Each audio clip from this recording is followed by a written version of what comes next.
শান্তভাবে নিজের যে জায়গা নিয়ে বসে যান। এরপর আপনাদের এই আলোকিত মহারবীর মঞ্চে স্বর্গীয় চিরকুমার চরিত্র বাড়ির পক্ষ থেকে আমরা মঞ্চস্থ করব আমাদের দ্বিতীয় চরিত্র নাট্য পালন। সেই পালাটি হল রামায়ণ অবলম্বনে এক মহান ধর্মমূলক পৌরাণিক পালা। পালাটির নাম রাখা হয়েছে মা সীতার বালি পিণ্ডদান দশরথ রাজার স্বর্গে গমন। পালার নাম মা সীতার বালি পিণ্ডদান দশরথ রাজার স্বর্গে গমন।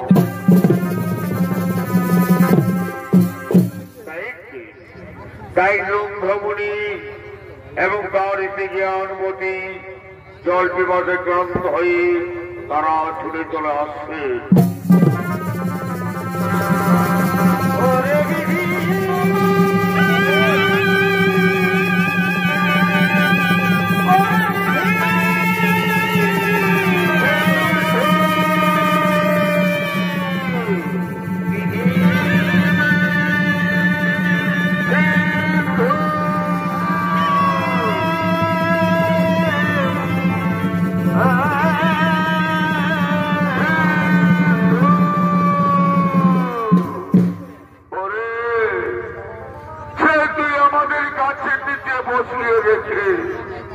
আমাদের জন্য তুই জল আনতে চলে গেলি, কিন্তু এখন তুই আমাদের কাছে ফিরে এলি না।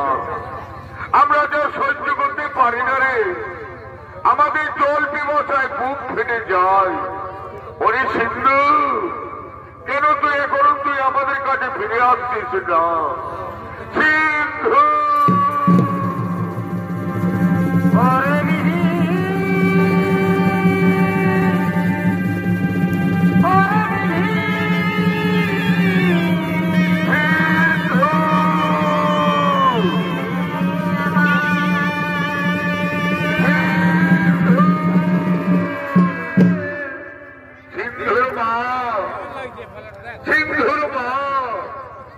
আজ আমার মন বড় চঞ্চল। আমার মন বলছে হয়তো আমাদের সিন্ধুর কোন বিপদ হয়েছে। না গো না, তুমি ও কথা বলো না। আমাদের সিন্ধুর কোন বিপদ হতে পারেনি।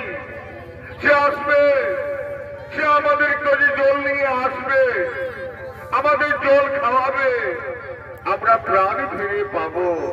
তুমি কেন না, তুমি কেন? সিন্ধুর মা, সিন্ধুর মা, ওই তো আমাদের সিন্ধুর পায়ের শব্দ শোনা যাচ্ছে। আমাদের সিন্ধু আসছে, আমাদের সিন্ধু জল নিয়ে আমাদের কাছে আসছে। ওরে সিন্ধু, এত কেনে দেরি করলি? আয় বাবা, তুই আমাদের কাছে তাড়াতাড়ি আয়, আমাদের জল খাওয়া, আমাদের প্রাণ বাঁচা। সিন্ধু দে বাবা, আমাদের গলা শুকিয়ে গেছে। দে বাবা, তুই আর দেরি করিস না রে। তুই কে আপনি? আমাদের সিন্ধু তো এমন ভাবে আমাদের জল খাওয়াইনি। তুমি কে আপনি?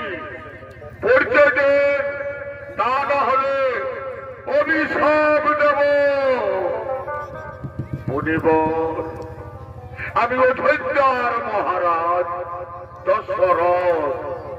অযোধ্যার মহারাজ দশরথ, আপনি এসেছেন?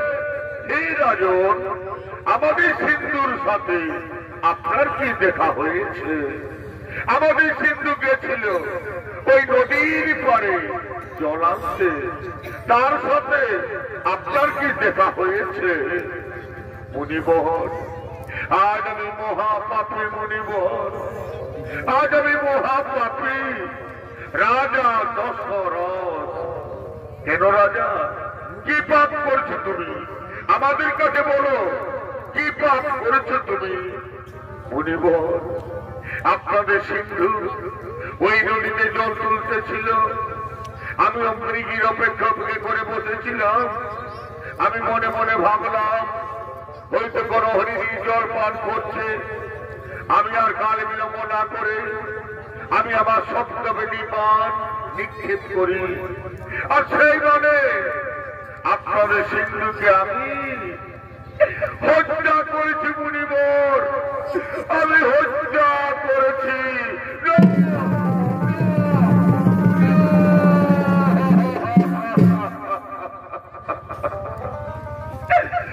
কি করলে রাজা, তুমি কি করলে?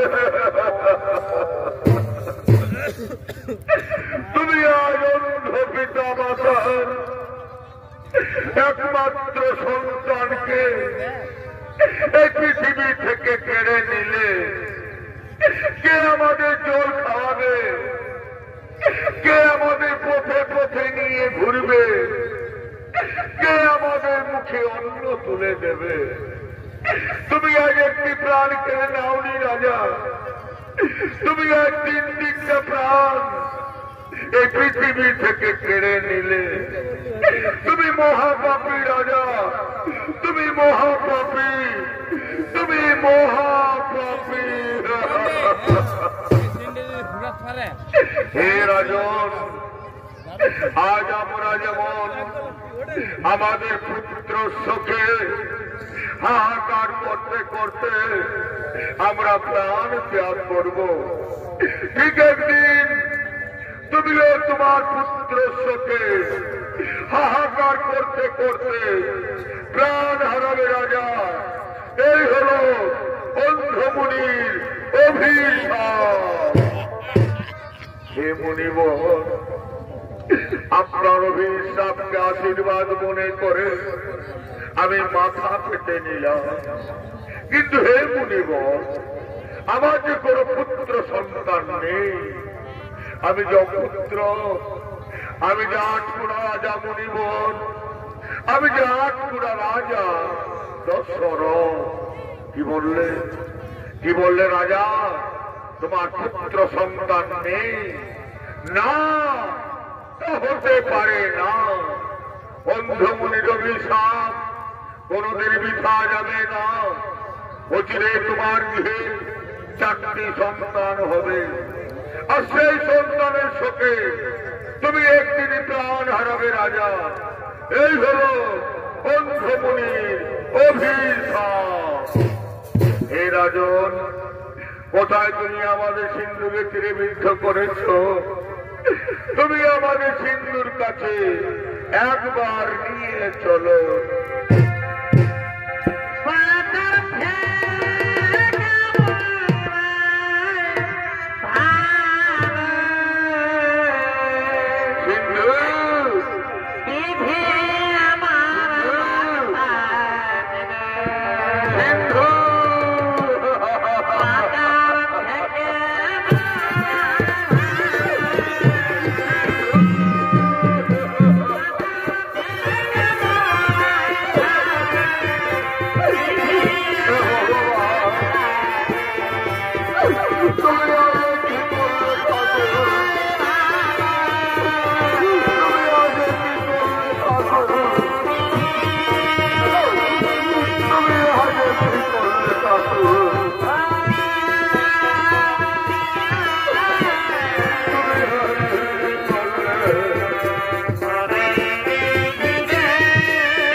অভিশাপে দশরথ রাজার গৃহে 4টি সন্তান হল, যাদের নাম রাম, লক্ষ্মণ, ভরত, শত্রুঘ্ন।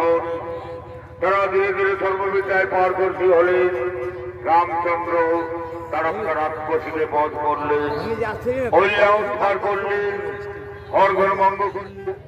মা সীতাকে বিবাহ করে রামচন্দ্র অযোধ্যা রাজ দরবারে ফিরে এলেন।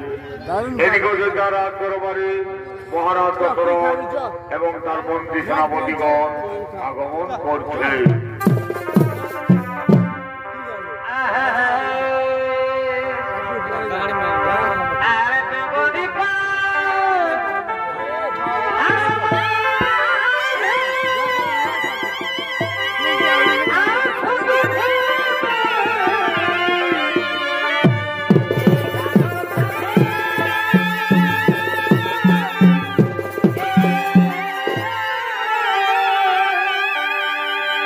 Oh!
সেনাপতিগণ, আজের মনস্থির করেছি বংশীর পূর্বপুরুষের ন্যায় আমি আমার জ্যেষ্ঠপুত্র রামচন্দ্রকে অযোধ্যা রাজা করে আমি বান বস্তু সন্ন্যাসন করতে চাই। তোমাদেরই মতামত আমার কাছে তোমরা প্রকাশ করো ভাই। মহারাজ, এ তো অতি উত্তম প্রস্তাব মহারাজ। আমরা সকলে চাই, অযোধ্যাবাসী সকলে চান, এরপর আপনি অযোধ্যা রাজা করুন রামচন্দ্রকে, তাতে আমরা সকলে আনন্দিত আছি মহারাজ। ওরে ওরা আমার মন্ত্রী সেনাপতিগণ, তার জন্য এই মুহূর্তে অযোধ্যার পদে ঘরে ঘরে সংবাদ জানিয়ে দাও, কাল শুক্রবারে আমার জ্যেষ্ঠপুত্র রামচন্দ্র হবে অযোধ্যা রাজা। তারা যেন সকলে অযোধ্যা রাজ দরবারে আসেন, আমার ছেলে রামকে সকলে আশীর্বাদ দিন। তাই জন্য এই মুহূর্তে অযোধ্যার প্রতিটি ঘরে ঘরে সংবাদ জানিয়ে দাও। তাই হবে মহারাজ, তাই হবে।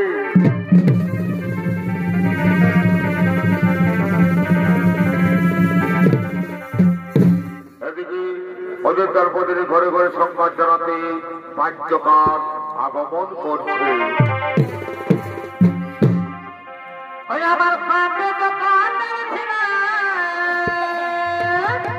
রাম রাম রাম রাম রাম রাম রাম রাম।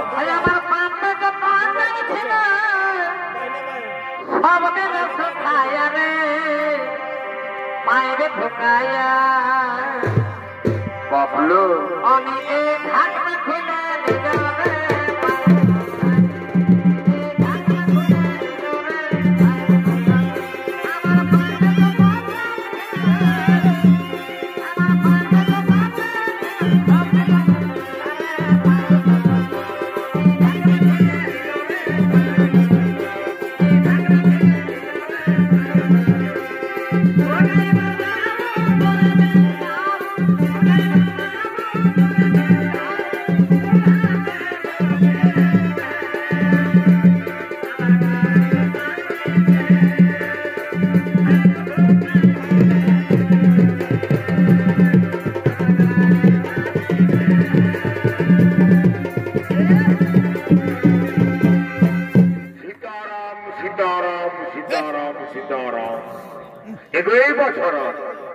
তোরা বেড়ি থাকে আগে বলছি গো, তোমরা দেখছি মাঝের গুজুর গুজুর গুজুর গুজুর আর পুজুর পুজুর করছি, আর কেউ কেউ মনে মনে ভাবছি পাশে ঘর থেকে যাবো নাকি।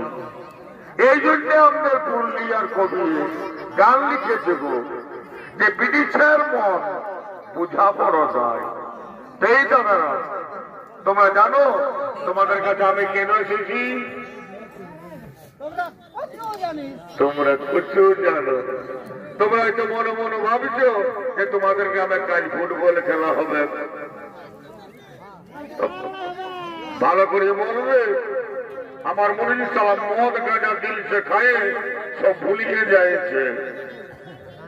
কাল অযোধ্যা দশরথ রাজার বেটা রাম রাজা হবে, এই জন্য সবাইকে নিমন্ত্রণ করতে আসিছি। শোনো মা বোন, সকলকে জানাচ্ছি কালকে তোমরা সবাই অযোধ্যা রাজ দরবারে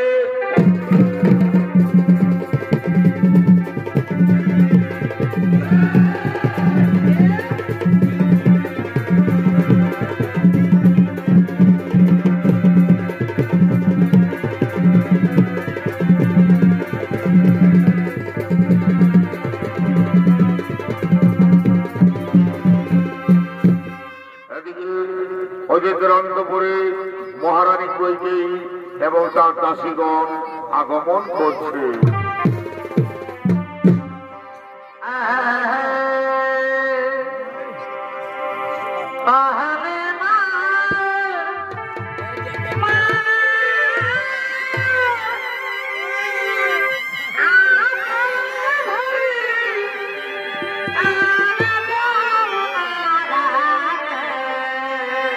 अच्छा अच्छा,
মন্থরা, ওরে আমার দাসী, বল কি সংবাদ তুই আজ আমার কাছে এনেছিস?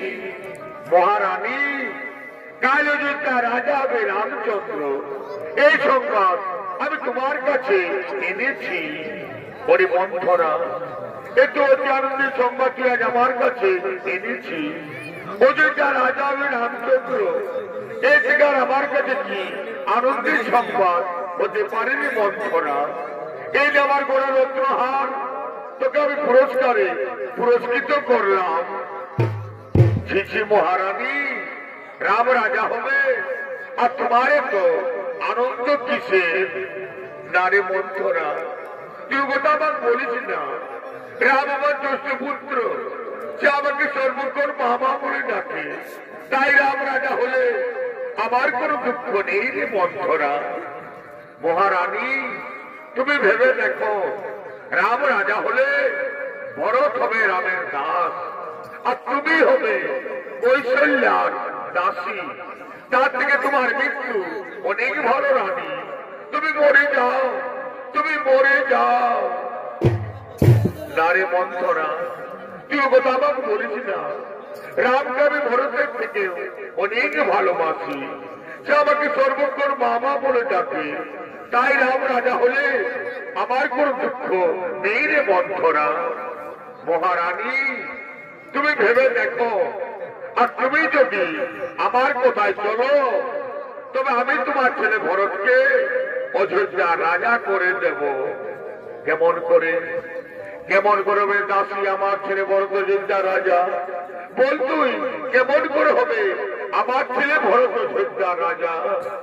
মহারানী, পূর্বে দেবতা দানবদের যুদ্ধে মহারাজ ক্ষতবিক্ষত এসেছিলেন, তখন মহারাজকে তুমি সেবা যত্ন করে ভালো করেছিলে।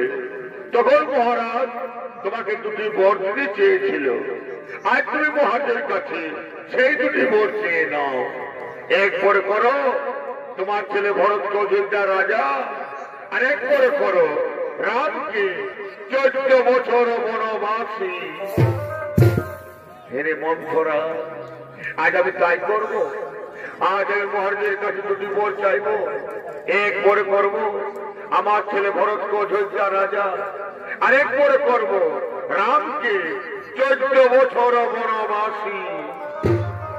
মহারানী, তুমি তোমার অলঙ্কার খুলে ফেলো, তুমি মাটিতে পড়ে থাকো, তবেই তুমি মহারাজের কাছে ওই দুটি বর পাবে।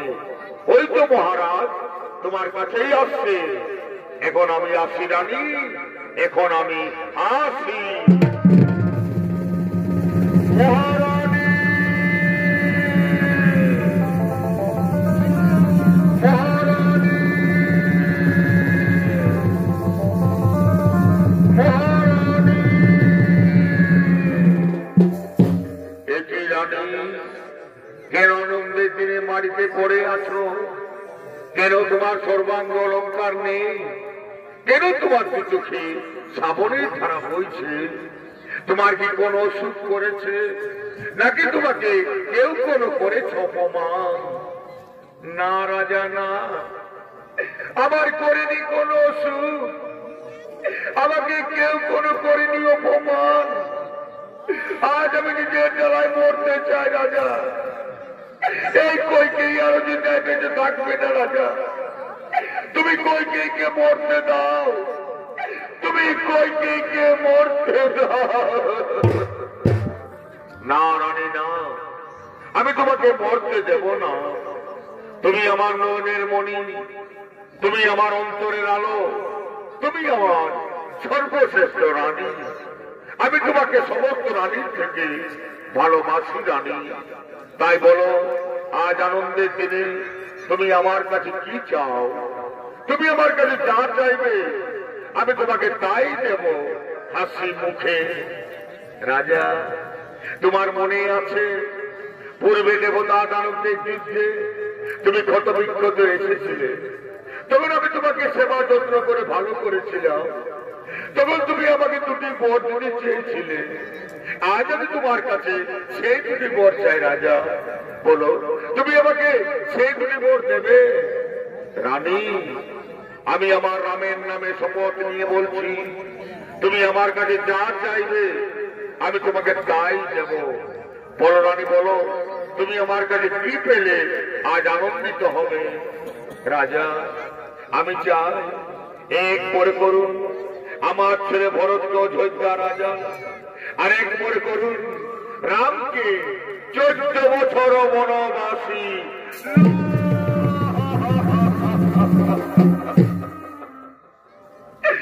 না রানী না, তুমি এই মোর আমার কাছে চেও না, তুমি অন্য মোর আমার কাছে চাও। তুমি অন্য মোর আমার কাছে যা চাইবে আমি তোমাকে তাই দেব, কিন্তু তুমি আমার কাছে এই মোর চেও না। না রাজা না, অন্য মোর আমার প্রয়োজন নেই রাজা। যদি আপনি আমাকে দেবেন 2টি বর, এক করে করুন আমার ছেলে ভরতকে অযোধ্যা রাজা, আরেক করে করুন রামকে 14 বছর বনবাসী।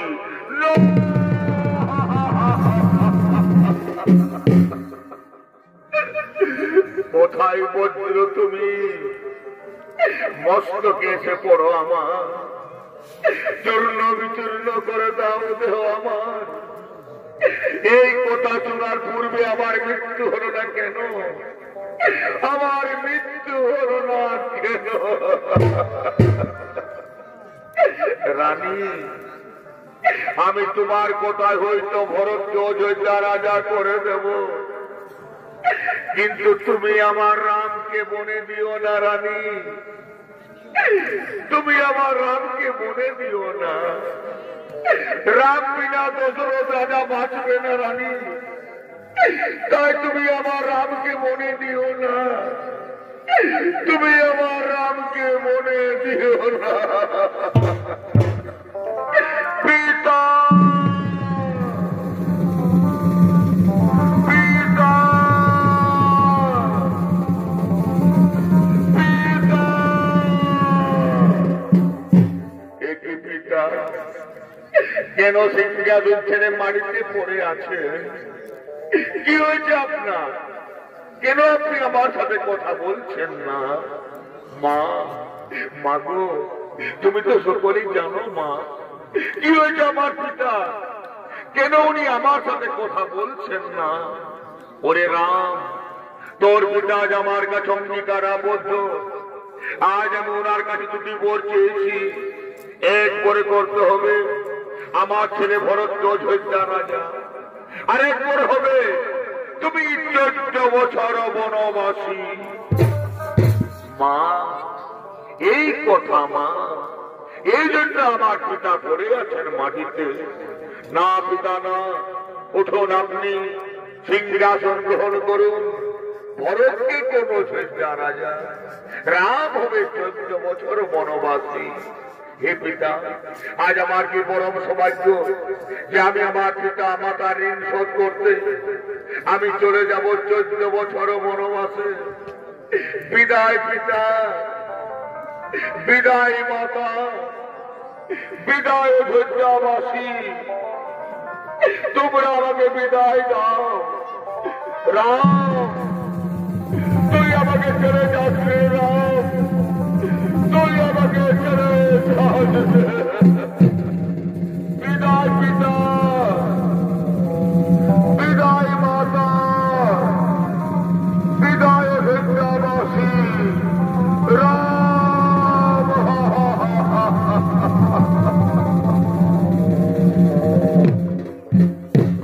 এদিকে রাম লক্ষ্মণ সীতা চলে গেলেন বনবাসে। সেই সংবাদ পেয়ে অযোধ্যায় মহারাজ দশরথের মৃত্যু হল।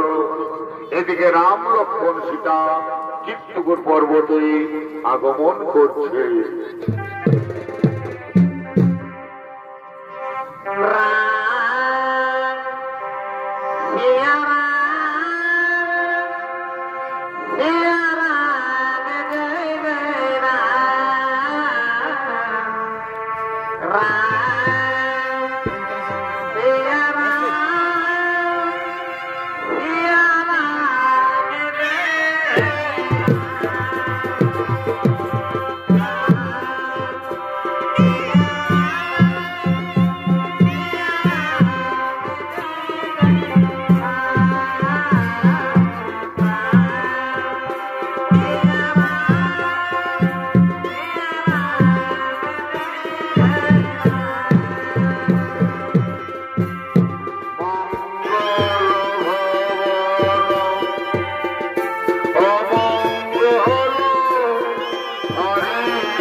এদিকে রাম লক্ষ্মণ সীতা চিত্রকূট পর্বতে অবস্থান করেছে। এদিকে ভরত শত্রুঘ্ন চিত্রকূট পর্বতে আগমন করছে।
ভাই ভরত বল, কেন তুই অযোধ্যা ছেড়ে চিত্রকূট পর্বতে এসেছিস ভাই?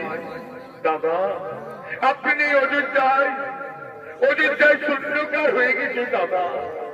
আপনি অযোধ্যায় শ্মশানে পরিণত হয়ে গেছে। তাই তো আপনার কাছে আমরা এসেছি দাদা। ওরে ভাই ভরত, বললেন আমার সকল কুশলে আছেন তো? আমার পিতা আমার মাতারা কেমন আছেন ভাই? দাদা, ও কথা আপনি বলবেন না দাদা। আপনি চলে গেলেন বনবাসে, আর আপনার পিতা আরাম করতে করতে তিনি চলে গেলেন স্বর্গবাসে।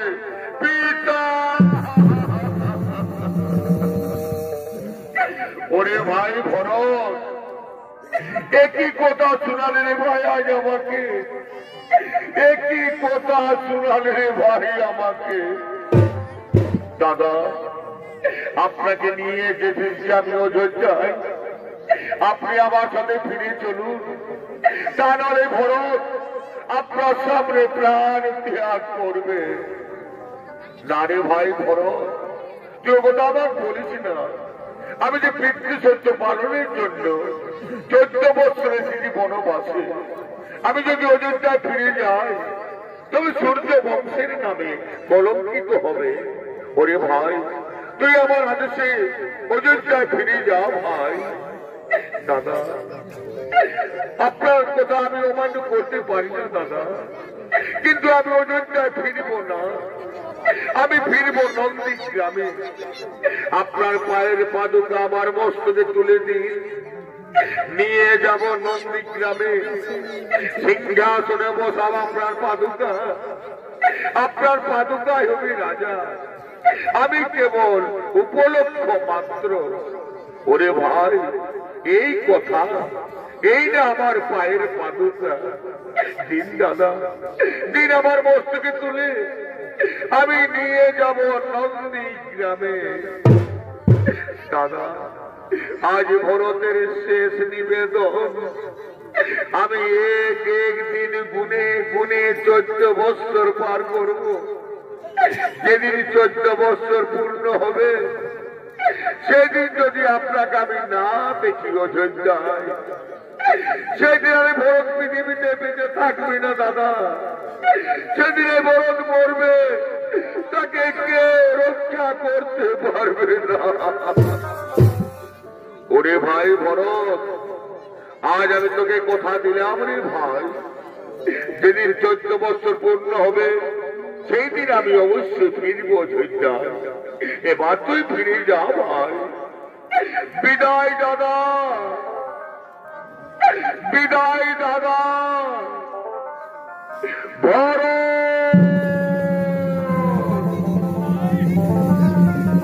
বিদায় দাদা।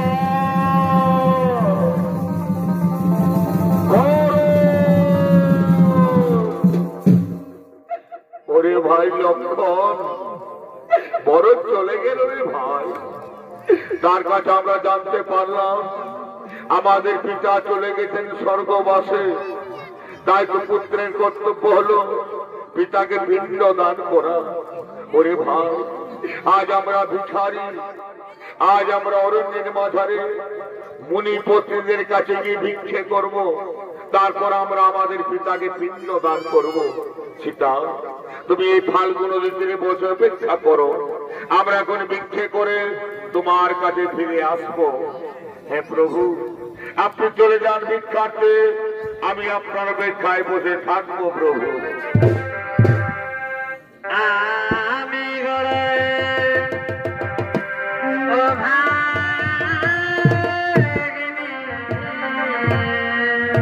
আজ ভগবান দাঁড়ে দাঁড়ে ভিক্ষে করছে, পিতাকে পিণ্ড দান করবেন ভগবান।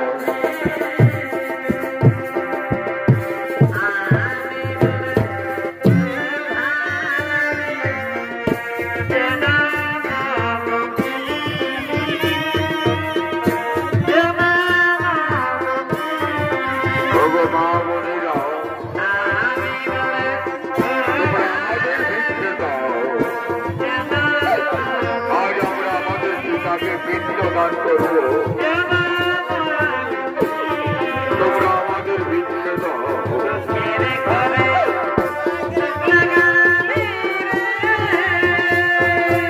আজ ভগবান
আমাদের পিতাকে পিণ্ডদান করব।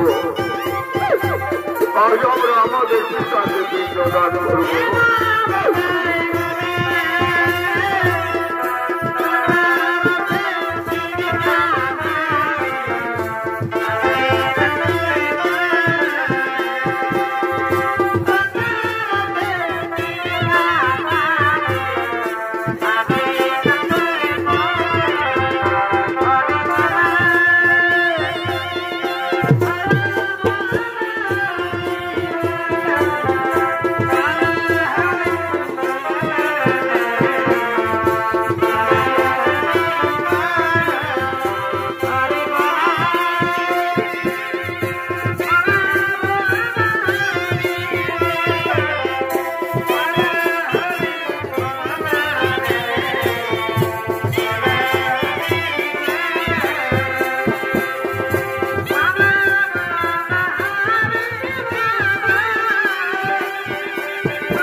মহারাজ দশরথের আত্মা চলে এসেছে ফাল্গু নদী তীরে মা সীতার কাছে। এসে নিয়ে মহারাজ মা সীতাকে বলছেন, মা সীতা, মা গো, আমি তোমার কাছে এসেছি মা। হে পিতা, আপনার চরণে আমার শতকোটি প্রণাম পিতা, আপনার চরণে আমার শতকোটি প্রণাম গ্রহণ করুন পিতা। তথাস্তু মা সীতা। হে মা সীতা, আমার ছেলে আমাকে পিণ্ড দান দেয়নি মা, তাই তো আমি স্বর্গে যেতে পারি না মা। আমার জন্য স্বর্গের দান চিরতরে বন্ধ হয়ে আছে। হে পিতা, আপনার ছেলেকে যে ভিক্ষে করতে উনারা ফিরে এলেই আপনাকে পিণ্ড দান করবেন পিতা। ততক্ষণ আপনি আমার কাছে বসে অপেক্ষা করুন পিতা। না মা সীতা, না, আমার কাছে বসে থাকার অপেক্ষার সময় নেই মা। আমার যদি দরকার পিণ্ড দান করা না হই, তবে আমি কোনদিন স্বর্গে যেতে পারবো না মা। তাই হে মা সীতা, তুমি আমাকে পিণ্ড দান করো মা। হে পিতা, আজ আমার কাছে কিচ্ছু নেই পিতা, আজ আপনার পুত্র বধূ ভিখারিণী, আমি আপনাকে কিসের পিণ্ড দান করবো পিতা। হে মা সীতা, তুমি আমাকে ফাল্গু নদী তীরে বালির পিণ্ড দান করো মা। আমি সেই বালির পিণ্ড খেয়ে এক্ষুনি চলে যাব স্বর্গবাসে।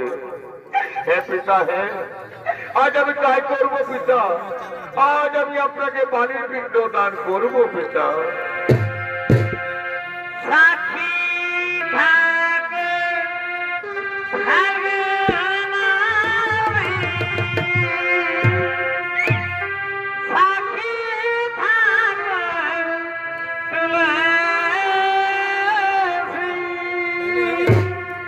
ওরে ফাল্গু নদী, ওরে তুলসী, আজ তোমরা সাক্ষী থাকো। তোমাদের সাক্ষী রেখে আজ আমি আমার শ্বশুরকে বাড়ির পিণ্ড দান করছি। আমার প্রভু এলে তোমরা তাকে বলে দিও যে আমি আমার শ্বশুরকে বালির পিণ্ড দান করেছি।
आज अपने हमारे काছে বসুন, আজ আমি আপনাকে বাড়ির ভিতরে দান করবো।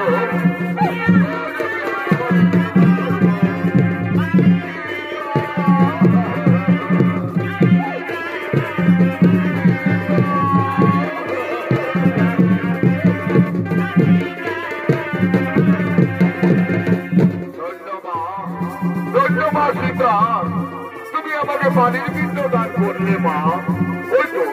ওই তো স্বর্গের দ্বার খুলে গেল। হে মা, ওই তো স্বর্গের দ্বার খুলে গেল। এবার আমি চলে যাবো স্বর্গবাসে। এবার আমি চলে যাবো স্বর্গবাসে।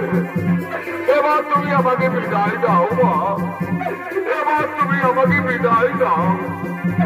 না পিতা না, তুমি আমাকে ছেড়ে চলে যেও না পিতা। তুমি আমাকে চলে গেলে আমি আর বাঁচবো না পিতা।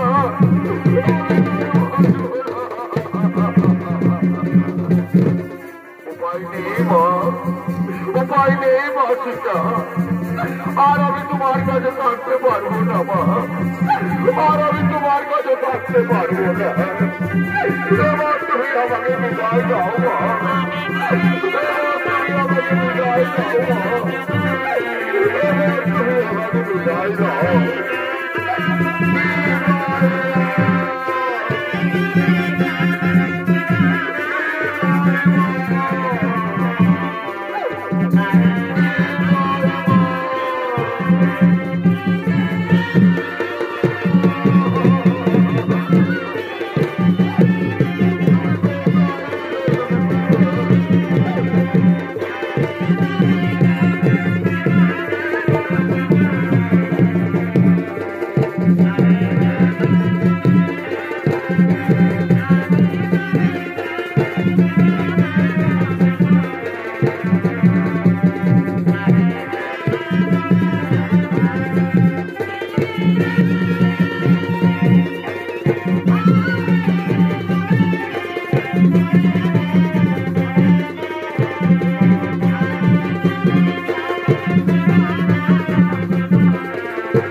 তখনই আমাদের পিতা আমার কাছে এসেছিলেন এই ফাল্গু নদীর তীরে।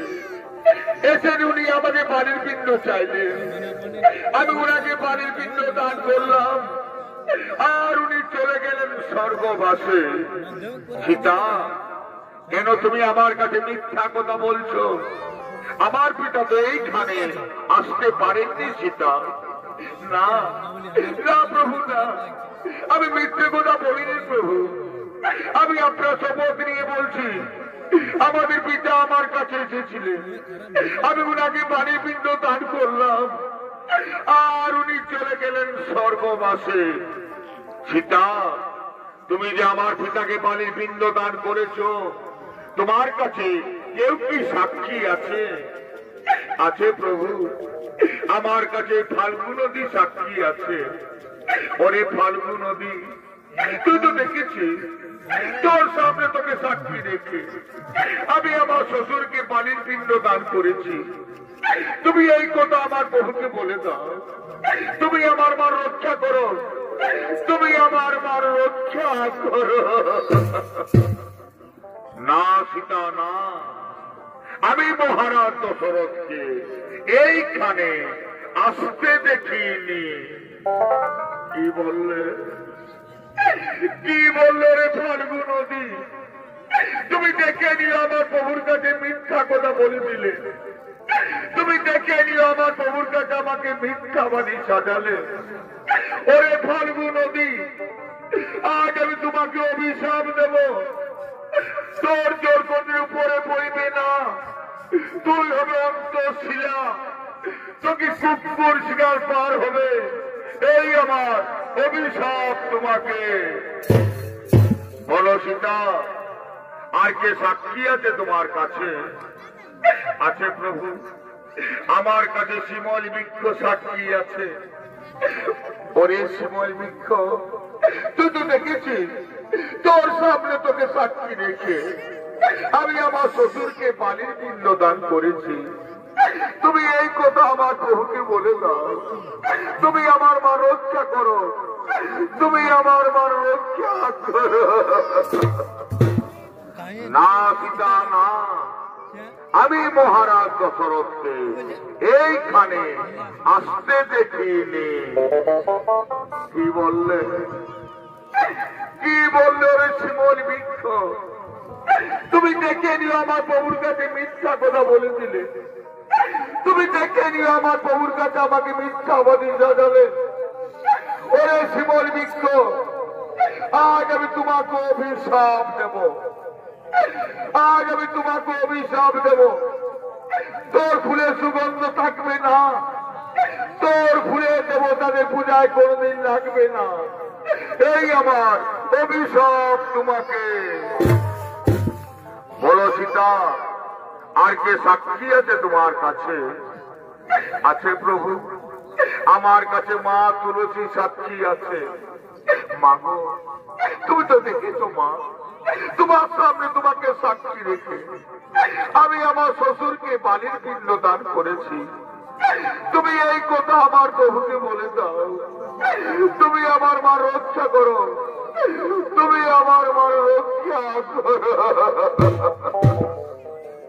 না সীতা, না, আমি মহারাজ দশরথকে এইখানে আসতে দেখিনি। কি বললে? মাগো তুলসী, তুমি মিথ্যা কথা বলে দিলে মা, তুমি দেখে নিও আমার প্রভুর কাছে মিথ্যা কথা বলেছিলে, তুমি দেখে নিও আমার প্রভুর কাছে আমাকে মিথ্যাবাদী সাজালে। হে মা তুলসী, আজ আমি তোমাকে অভিশাপ দেব, তোর কাজ যেখানে সেখানে বার হবে, তোমাকে কুকুরও ঘৃণা করবে, এই আমার অভিশাপ তোমাকে। বলো সীতা, আর কে সাক্ষী আছে তোমার কাছে? আছে প্রভু, আমার কাছে বটবৃক্ষ সাক্ষী আছে। ওরে বটবৃক্ষ, তুই তো দেখেছিস, তোর সামনে তোকে সাক্ষী রেখে আমি আমার শ্বশুরকে বালির পিণ্ড দান করেছি। তুমি এই কথা আমার প্রভুকে বলে দাও, তুমি আমার মা রক্ষা করো, তুমি আমার মা রক্ষা করো। হে মা সীতা, হে প্রভু রামচন্দ্র, আপনি চলে গেলেন ভিক্ষা করতে, তখনই আপনার পিতা মহারাজ এসেছিলেন ফাল্গু নদী তীরে। এসে নিয়ে মহারাজ মা সীতাকে বাড়ির পিণ্ড চাইলেন। মা সীতা মহারাজকে বাড়ির পিণ্ড দান করলেন। তখনই মহারাজ চলে গেলেন স্বর্গবাসে। এটা আমি নিজের চোখে দেখেছি প্রভু। আমি যে মনে করেন মিথ্যা কথা বলিনি প্রভু। মা সীতা যা বলেছেন তা সম্পূর্ণ সত্য ঘটনা প্রভু। ধন্য ধন্য রে বটবৃক্ষ, তুই আজ আমার মা রক্ষা করলি, তুই আজ আমাকে মিথ্যাবাদীর উপদেশ থেকে আমাকে বাঁচালে। ওরে বটবৃক্ষ, আজ আমি তোমাকে আশীর্বাদ দেব। সত্য ত্রেতা দাপর কলি 4 যুক্তি অমর হয়ে থাকবি। তোর পাতা তোর গাছ থেকে কোনদিন ঝরে শেষ হবে না। তোর ছায়া থাকবে শান্তি শীতল স্নিগ্ধ। তোর ছায়া নিজে যেজন বসবে সে চির শান্তি থাকবে। এই আমি তোমাকে আশীর্বাদ দান করলাম প্রভু। এবার তো আমি মিথ্যে বলিনি প্রভু, এবার আমি মিথ্যে বলিনি। উঠো সীতা, আমি প্রমাণ পেলাম সত্য তুমি আমার পিতাকে বাড়ির পিণ্ডদান করেছ।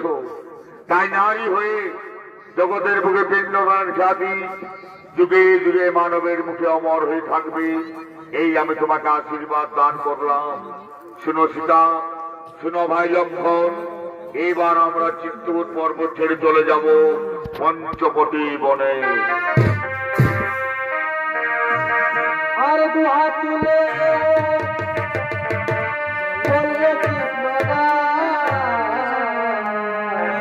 রাধে রাধে।